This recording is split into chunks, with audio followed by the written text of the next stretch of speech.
Hello guys, Matthew here and welcome back again to the TechTick YouTube channel. This really small box from SilverStone actually hides a chassis in it, yes, a chassis, and that's their new ML09 model, which specifically aims towards home theater PC users. As you can see, the box is pretty ordinary, nothing special to it. On the front we have a picture of the front side of the chassis, some of the main features pointed out next to it, and on the left side of the box there's a more detailed list of technical specifications for it, and that's about all. Opening up the box, here we have a short user guide, and that's basically it for now, as the rest of the accessories are tucked away in the chassis itself. And here's our little puppy case.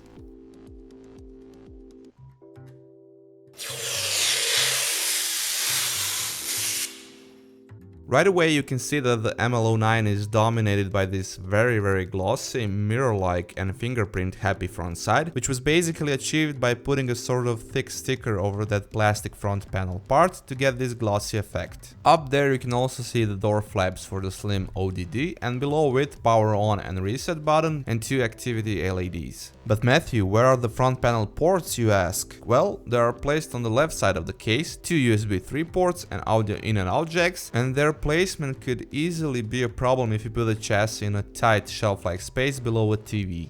On that same side you can see a honeycomb mesh style surface with which you can improve air circulation, as it has two spots for installing optional 80mm fans. On the top side of the case you will come across onto a similar pattern, one being the air intake hole for the power supply and another for the CPU.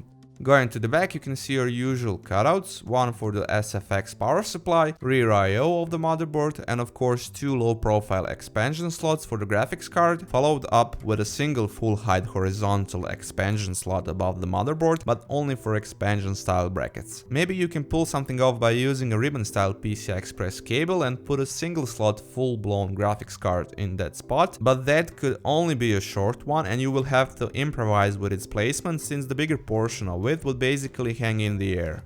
Getting into the inner part of the chassis is pretty easy, just remove these three screws and slide off the top panel.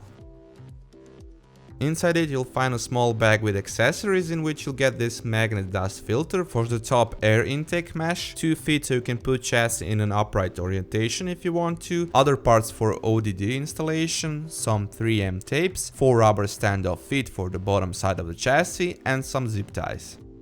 As you can see, the top middle portion is mostly covered with this carrying bracket, which has different uses. In its original purpose it holds 120mm slim fan for bringing in the cool air to the CPU, but it can also carry the aforementioned slim ODD, a 3.5-inch or a 2.5-inch drive. Removing it, you're pretty much left with this blank space, which is obviously meant to fit mini ITX motherboards only, and CPU coolers in height from 37 to 70mm, depending on what you put on to that top bracket. Coming in from the right corner you can see all the front panel cables, while the left portion of the case holds an empty spot for a SFX power supply and a small metal housing for up to 4 2.5-inch drives, which you can easily remove if you plan to use only one drive, for example, and just velcro it to the bottom, and that way you will have more space for cable management and possibly a better airflow. That's it guys for this time. Thank you once again for checking out the unboxing and preview of the SilverStone's ML09 chassis. Feel free to give this video a thumbs up if you like it, leave a comment down below if you have any questions about the product, and of course if you would like to see more content like this you can subscribe to the TechTick YouTube channel, or you can just check out some of the other videos from before.